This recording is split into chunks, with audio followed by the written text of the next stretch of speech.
las cosas que dice aquí del Zeitgeist es que el Zeitgeist solo se puede ver para eventos del pasado.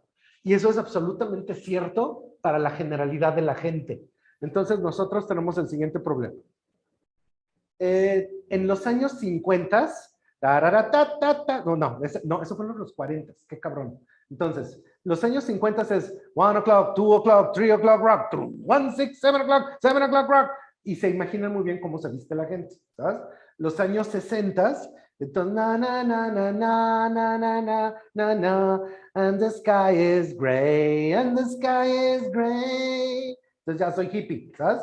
Entonces en los años 70, first I was afraid, now I'm petrified. Efectivamente lo ven perfecto cómo se viste la gente. Entonces en los años 80, just girls, just they wanna have fun. Los 90, and I say, yeah, yeah, yeah, yeah, yeah, yeah, yeah, yeah. And I say, what's going on? Entonces eso es grunge. Y en los años 2000 perfectamente bien se imaginan a los Black Eyed Peas, etcétera, todo eso. Pero lo que les fui diciendo por década, resulta que si por ejemplo ustedes van a una boda, entonces el DJ empieza poniendo canciones de ahorita. Ya que la gente está bastante peda, le empieza a poner a Timbiriche. O sea que eso ya se fue para atrás, ¿sabes? Y de hecho todo el viaje de la boda, que son 6 horas de música, te va a estar poniendo música de muchísimas épocas. Fácilmente te puedes soltar algo de rock. De hecho ya son las 4 de la mañana, suelta un rock y tu papá voltea a ver a tu mamá y le dice, ¿qué? ¿Nos le echamos? Y ahora les echan su rock y se dan vuelta y quién sabe qué tanto y todo el mundo muy contento, muy divertido.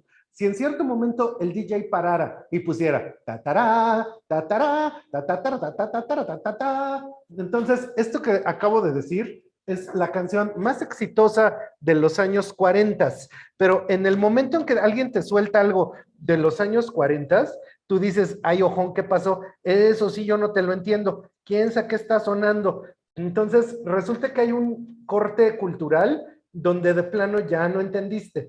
Entonces, los años 40 sonaban así.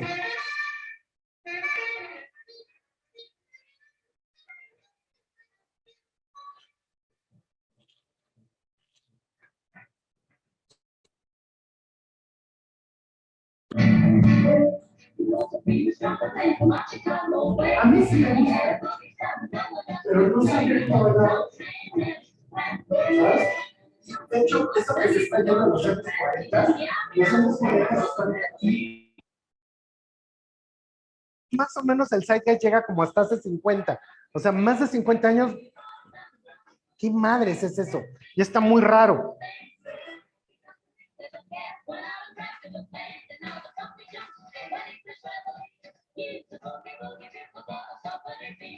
He's the boogie boogie bugle of the company B. ¿Ven? No se quedaron así como, ay, qué padre canción, porque no tienen ningún referente para poderla entender. Entonces, de repente cuando vemos a la gordita, pues esa es Marilyn Monroe. Pero para el gusto actual, Marilyn Monroe empieza a tener un problema bien grande. El problema que empieza a tener Marilyn Monroe bien grande es el siguiente. Empieza aquí, pides un Uber, llega y vas en el Uber y sigues en el Uber, ya te cobraron 150 pesos de Uber, todavía no acaba, ¿no? 40 minutos después, sigue, o todavía vas, el señor ya se equivocó, le dio vuelta al mapa y por fin te llevó al otro lado de su cadera. O sea, lo que estoy intentando decir de esa manera jocosa es que para los términos actuales, no, el cuerpo no se entiende, ¿sabes? Y de hecho en eso que no se entiende, ahorita ya creemos profundamente en el body positive, pero no es ese cuerpo. No sé, este cuerpo es como de María Antonieta Pons. O sea, no es claramente gordo, no es claramente flaco, y es otra idea de buenura. Entonces ya no se entiende. Ahora, cuando le preguntan a la gente de 20 años, que esto me fascina, o sea, la gente entre los 20 y los 30, básicamente hay 2 cosas que le dan asco. Star Wars y The Matrix, ¿sabes? Pero esto que les dan asco de Star Wars y de Matrix es un problema de Zeitgeist. O sea, no hay manera de entenderlo, ¿sabes? La primera película de Star Wars es de 1977, y sé que para todo efecto tiene 50, poquito más, o sea, anda alrededor de 50, y el Zeitgeist nada más da para 50 años. Entonces las cosas que se salen, mi ya no entiende, ¿eh? Ya no sé de qué me estás hablando, ¿sabes? Entonces eso está cabrón, porque básicamente lo que te quiere decir es que no tenemos la capacidad de entender todos los pasados, sino solo de entender una parte del presente en el que vivimos. Aquellos que son los más creativos, los que más dinero van a hacer, los que mejores negocios van a inventar son los que mejor entienden el zeitgeist. Y aquellos que lo hagan durante mucho tiempo son los que entendieron el zeitgeist durante mayor cantidad de tiempo. Pero no, nadie puede entender el zeitgeist todo el tiempo y de manera permanente. Eso no se puede hacer, ¿sabes? Entonces, básicamente, ahorita les toca, y si siguen con sus pinches nostalgias, no se va a poder. Y eso le pega cañón a la gente que está en cosas creativas, o sea, las artes, el emprendimiento y demás. Si tienes apego al pasado, no vas a poder abrazar el futuro. Ese es el asunto. Pregunta, duda, comentario, nada, ¿no? Eso está cañón porque el zeitgeist se los deberían de enseñar en la primaria y básicamente es algo que nadie les dice nunca, ¿sabes? De hecho, el zeitgeist, por cualquier otro nombre, también se llama el aire del tiempo. Y eso es curioso que se llame el aire del tiempo porque es un perfume de Nina Ricci. Eso a nadie le interesó, Prado. Ok, perdón, amigos. Bueno, entonces, ¿por qué nos estás contando esto, Prado? Se los estoy contando por la siguiente razón. Y entonces di ahí un periplo gigante. Periplo es vuelta circunstancial.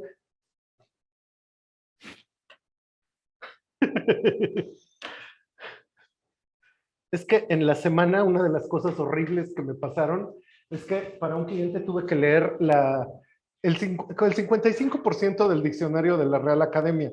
Entonces mi vocabulario mejoró mucho. Y me sé unas palabras muy raras ahora. Son 44,000 palabras. Entonces, ¿en qué estamos? En Google Trends, ¿verdad? Sí, Gustavo. Entonces, Google Trends. Yo supongo, pobres criaturas, que ustedes pasaron por los sistemas educativos del México contemporáneo. Sí, Gustavo. ¿No les da pena? No, Gustavo. Oye, qué triste. Entonces, resulta que hay una serie de escritores que ni sé escribir bien, porque no me interesan, no me importan. Entonces, por ejemplo, existe Foucault. Foucault. Santiago, ¿cómo se escribe Foucault? Foucault. Foucault. Pues no, ¿eh? No nos sale tú. Michel de Foucault. Sí es Michel Foucault, ¿no? Michel Foucault. Entonces, Michel Foucault se escribe Michel Foucault. No tengo la menor idea cómo se escribe. Soy la cosa más ignorada del mundo. A ver. Michel Foucault. Ahí está el fulano. French philosopher. Ahora, aquí vamos a ver lo siguiente. Ahí está Michel Foucault. Y hay otro güey de estos que se llama Baudrillard. Ese sí me lo sé. Jean Baudrillard. ¿Cuál otro de esos se saben? Aviéntense, esto es gratis. Francés, estructuralista, años 60. ¿Cuál? ¿Quién? Bueno, qué bueno. Te felicito. Yo me acuerdo que él dijo que la filosofía no servía para nada. La filosofía no sirve para nada, es absolutamente cierto. Bueno, entonces resulta que Michel de Foucault y Jean Baudrillard, junto con otros muchos, o sea, es parte fundamental de que dizque en México, cuando te enseñan a pensar, te ponen a leer a estos güeyes. Ahora, particularmente cuando uno lee a estos güeyes, hay, por ejemplo, Michel de Foucault habla de vigilar y castigar. Entonces, él pone la otredad a partir de, o sea, está la sociedad y está el otro. La perspectiva del otro se va volviendo fundamental.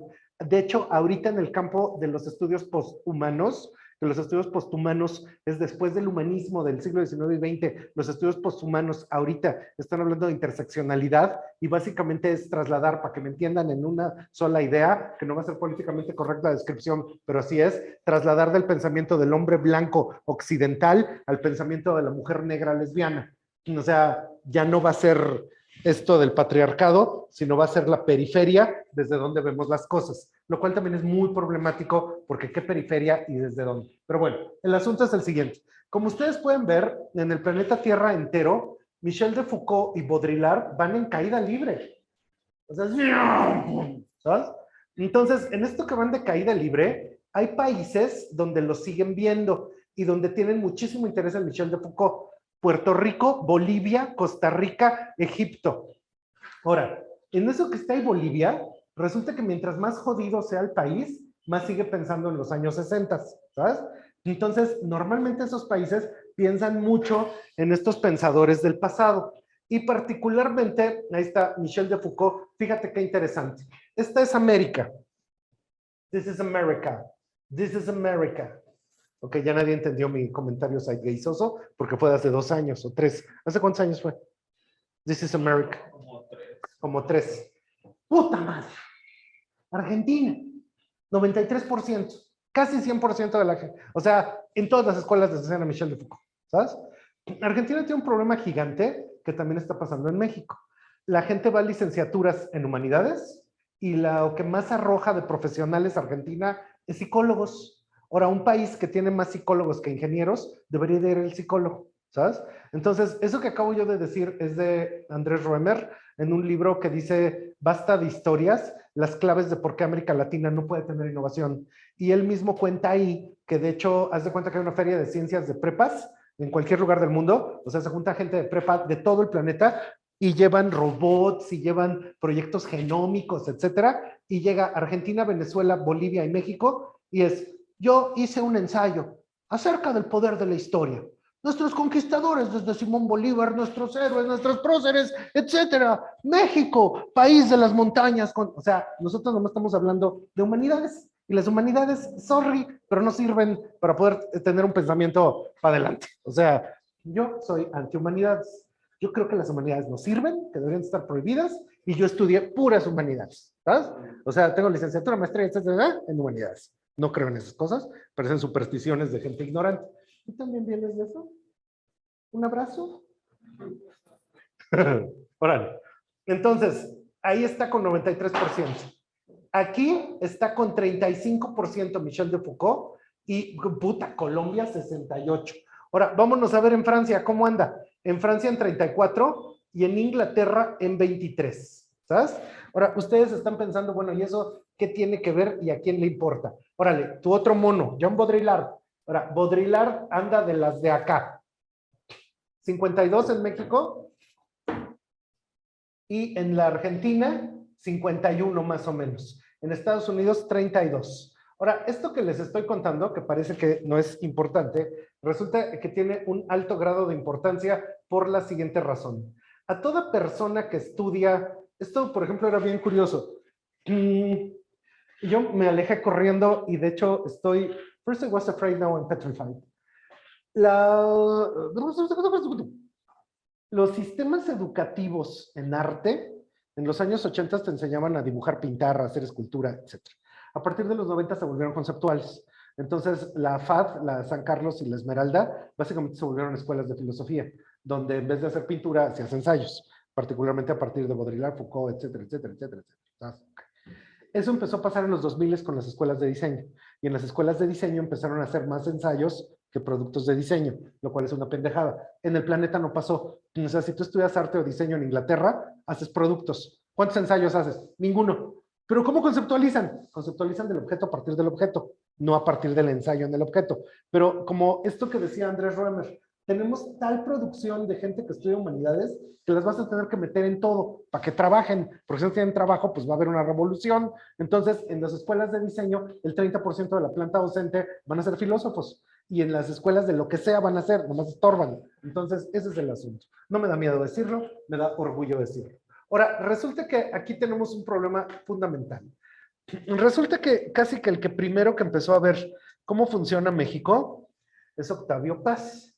Y en eso de que está Octavio Paz, ahí está Octavio Paz también, Octavio Paz también está en caída libre, pero aquí pasa algo que es bien curioso.